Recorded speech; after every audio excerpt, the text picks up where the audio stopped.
today. Hi friends, ഇന്ന് ഞങ്ങൾക്ക് മുമ്പിൽ പരിചയപ്പെടുത്തുന്നത് ഞാൻ ഉണ്ടാക്കിയൊരു ചെറിയ കോൾഡ് ബോക്സ് ആണ്.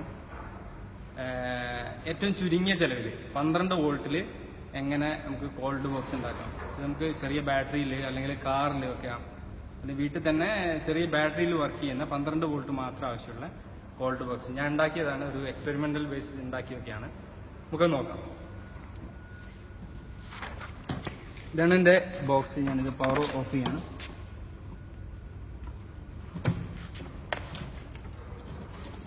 ഇതാണ് കോൾഡ് ബോക്സ്. ഇതാണ് എൻ്റെ കോൾഡ് ബോക്സ്. ഇതിൽ ഞാൻ 2 ഹീറ്റ് സിങ്ക് യൂസ് ചെയ്തിട്ടുണ്ട്. അതുപോലെ തന്നെ ഇതിനകത്ത് പെൽറ്റർ എന്ന് പറഞ്ഞിട്ടൊരു ഡിവൈസിന് അകത്ത് വെച്ചിട്ടുണ്ട്. പിന്നെ അതുപോലെ തന്നെ DC AC volt, AC 220 volt, DC 12 volt DC ആക്കാൻ വേണ്ടിയിട്ട് ചെറിയൊരു ട്രാൻസ്ഫോമർ യൂസ് ചെയ്തിട്ടുണ്ട്. ഇത്രയും സാധനമാണ് ആവശ്യമുള്ളത്. പെൽറ്റർ എന്താണെന്ന് ഞാൻ പറഞ്ഞുതരാം. എൻ്റെ അടുത്ത് ഒന്നേ ഉണ്ടായിരുന്നുള്ളൂ, അത് ഞാൻ ഇതിനു വേണ്ടി യൂസ് ചെയ്തു. അതുകൊണ്ടാണ് ഞാനിത് ഫോട്ടോ കാണിച്ചിരുന്നത്. ഇതാണ് പെൽറ്റർ. ഇതിൻ്റെ സൈസ് 40x40, പല സൈസിൽ അവൈലബിൾ ആണ്. ഞാൻ യൂസ് ചെയ്തിരിക്കുന്നത് 40x40 ഒരു പെൽറ്ററാണ് യൂസ് ചെയ്തിരിക്കുന്നത്.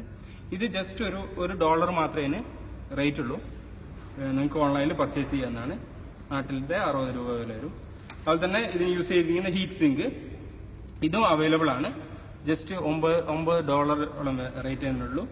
ഇല്ലെങ്കിൽ പഴയ കമ്പ്യൂട്ടറിന്റെ CPU-ൽ നിന്ന് നിങ്ങൾക്ക് ഇത് കിട്ടും. അതുപോലെ തന്നെ ഒരു ചെറിയൊരു ഫാനാണ് ആവശ്യമുള്ളത്. പിന്നെ ഈ പെൽറ്ററിന്റെ പ്രത്യേകത എന്താണെന്ന് വെച്ചാൽ, ഇതിന് നമ്മൾ 12 വോൾട്ട് DC പവർ കൊടുത്തു കഴിഞ്ഞാൽ, പോസിറ്റീവ് നെഗറ്റീവ് പവർ കൊടുത്തു കഴിഞ്ഞാൽ ഇതിന്റെ ഒരു സൈഡിൽ നന്നായിട്ട് കൂളാവുകയും ചെയ്യും, മറ്റൊരു സൈഡിൽ നന്നായിട്ട് ഹീറ്റ് ആവുകയും ചെയ്യും. ഇതാണ് പെൽറ്ററിന്റെ പ്രിൻസിപ്പിൾ. അപ്പോൾ ഞാൻ ഇതിന്റെ കോൾഡ് സൈഡ് ഈ പ്ലേറ്റിലും വെച്ചിരിക്കുന്നത്. ഇതിന്റെ ഇടയിൽ ഞാനൊരു തെർമോക്കോൾ വെച്ചിട്ടുണ്ട്, ഈ ഹോട്ട് എയർ അകത്തേക്ക് വരാതിരിക്കാൻ വേണ്ടിയിട്ട്. ഇതിന് ചുറ്റും ശരിക്ക് തെർമോക്കോൾ വെക്കണം. ഞാനിപ്പോൾ വെച്ചിട്ടില്ല. ഇതൊരു ജസ്റ്റ് വർക്ക് ചെയ്യോ വർക്കൗട്ട് ആവുമോ എന്ന് അറിയാൻ വേണ്ടിയിട്ട് ഞാൻ ചെയ്ത് നോക്കിയാണ്. നന്നായിട്ട് വർക്ക് ആവുന്നുണ്ട്. ഇതിന്റെ കോൾഡ് സൈഡ് അകത്തും ഹോട്ട് സൈഡ് പുറത്തുള്ളത്. ഞാനിത് തുറന്ന് കാണിച്ചു തരാം.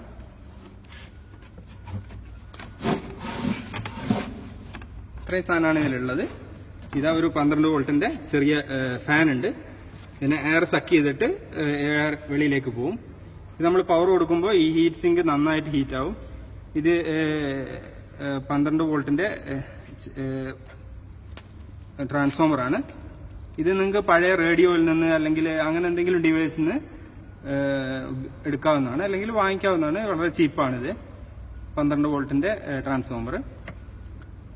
ഇത്രയും സംഭവമാണ് ഇതിന് ഉള്ളത്. നമുക്ക് ഇനി ഇതിന്റെ വർക്കിംഗ് നോക്കാം, എങ്ങനെ വർക്ക് ചെയ്യുന്നത്. തിരിച്ച് ഫിക്സ് ചെയ്തു.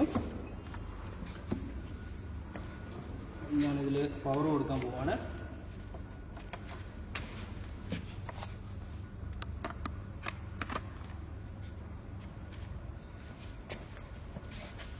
പവർ കൊടുത്തു. ഇവിടെ ഞാൻ എയർ അകത്തേക്ക് പോകാൻ വേണ്ടിയിട്ട് ഒരു ഹോൾ ഉണ്ട്. ഇതിലൂടെ എയർ അകത്തേക്ക് പാസ് ചെയ്യും. എന്നിട്ട് ഈ ഹീറ്റ് സിങ്കിന്റെ അകത്തൂടെ എയർ പുറത്തേക്ക് വരും. അപ്പം ഹോട്ട് എയർ നമുക്ക് പുറത്ത് കളയാൻ പറ്റും. എത്രത്തോളം ഹീറ്റ് പുറത്ത് കളയുന്നു അത്രയും നമുക്ക് ഇൻസൈഡ് കോൾഡ് ആകും. നമുക്കിതൊരു 5 മിനിറ്റ് അടച്ചു വെക്കാം. അടച്ചു വെക്കുകയാണ്. ഓക്കെ, ഏകദേശം 5 മിനിറ്റ് ആയി. നമുക്ക് ടെമ്പറേച്ചർ ഡിഫറൻസ് ഒന്ന് നോക്കാം.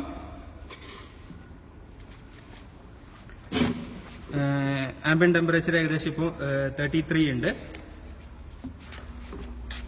നമുക്ക് ഹോട്ട് സൈഡിൽ ഏകദേശം 41, 42 ഒക്കെ ടെമ്പറേച്ചർ വരുന്നുണ്ട്. നമുക്ക് ഇൻസൈഡിൽ നോക്കാം. ഇൻസൈഡിൽ നോക്കാം. കണ്ടോ, 29 വരുന്നുണ്ട്. 29, 28 വരെയൊക്കെ ഇപ്പോൾ കിട്ടിയിട്ടുണ്ട്. 5 മിനിറ്റ് കൊണ്ട് തന്നെ ഇത്ര വന്നിട്ടുണ്ട്. ഇതിന് നമ്മളൊരു അരമണിക്കൂറൊക്കെ വെച്ച് കഴിഞ്ഞാൽ നന്നായി കോൾഡ് ആവും.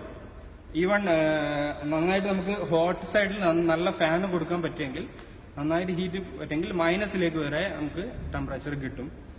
അപ്പോൾ ഇതിൽ ഇനിയും കുറേ പണിയുണ്ട്. നമ്മൾ തെർമോക്കോളൊന്നും വെച്ചിട്ടില്ല, കംപ്ലീറ്റ് തെർമോക്കോൾ വെച്ച് നമുക്കിതൊരു കോൾഡ് ബോക്സ് ആയിട്ട് യൂസ് ചെയ്യാൻ പറ്റും. പിന്നെ ഇത് നമുക്ക് എ സിയിലേക്ക് ഇത് കൺവേർട്ട് ചെയ്യാം. ഒരുപാട് പെൽറ്റിയർ ഒരുമിച്ച് വെച്ചുകൊണ്ട് നമുക്ക് വളരെ ചുരുങ്ങിയ ചെലവിൽ 12 വോൾട്ടിൽ പ്രവർത്തിക്കുന്ന ഒരു എ സി ഉണ്ടാക്കാൻ പറ്റും. നമ്മൾ ഏറ്റവും വലിയൊരു പ്രയാസം എന്ന് വെച്ചാൽ എ സി വാങ്ങിക്കുന്നതല്ല, അത് മെയിൻറ്റെയിൻ ചെയ്ത് കൊണ്ടുവന്ന കറണ്ട് ചാർജാണ് നമുക്ക് ഏറ്റവും പ്രശ്നം. ഇതുവഴി ഈ പെൽറ്റർ യൂസ് ചെയ്ത് കഴിഞ്ഞാൽ നമുക്ക് കറണ്ട് ചാർജ് വളരെ കുറയ്ക്കാൻ പറ്റും എന്നാണ് ഇതിൻ്റെ ഒരു പ്രത്യേകത. ഇതൊരു പുതിയൊരു ടെക്നോളജിയാണ്. ഇനി വേറെ സംഗതി, നമ്മൾ സാധാരണ എ സിയിൽ വളരെ അപകടകരമായ ഗ്യാസുകൾ പലതും CFC പോലത്തെ വളരെ അപകടകരമായ, നമുക്കും പ്രകൃതിക്കുള്ള അപകടകരമായ ഒരുപാട് ഗ്യാസുകൾ നമുക്ക് യൂസ് ചെയ്യുന്നുണ്ട്. ഇതാവുമ്പോൾ അതിൻ്റെ ഒന്നും ആവശ്യമില്ല, കംപ്രസറിൻ്റെ ആവശ്യമില്ല, വലിയ മോട്ടോറിൻ്റെ ആവശ്യമൊന്നുമില്ല. ചുരുങ്ങിയ ചെലവിൽ ഉണ്ടാക്കാൻ പറ്റുന്ന ഒരു സംഭവമാണ്. നിങ്ങൾക്ക് എല്ലാവർക്കും ഇഷ്ടപ്പെട്ടിട്ടുണ്ടെങ്കിൽ ലൈക്ക് ചെയ്യുക, കമൻസ് പറയുക, എന്തെങ്കിലും ക്വസ്റ്റ്യൻ ഉണ്ടെങ്കിൽ ചോദിക്കുക. Thank you.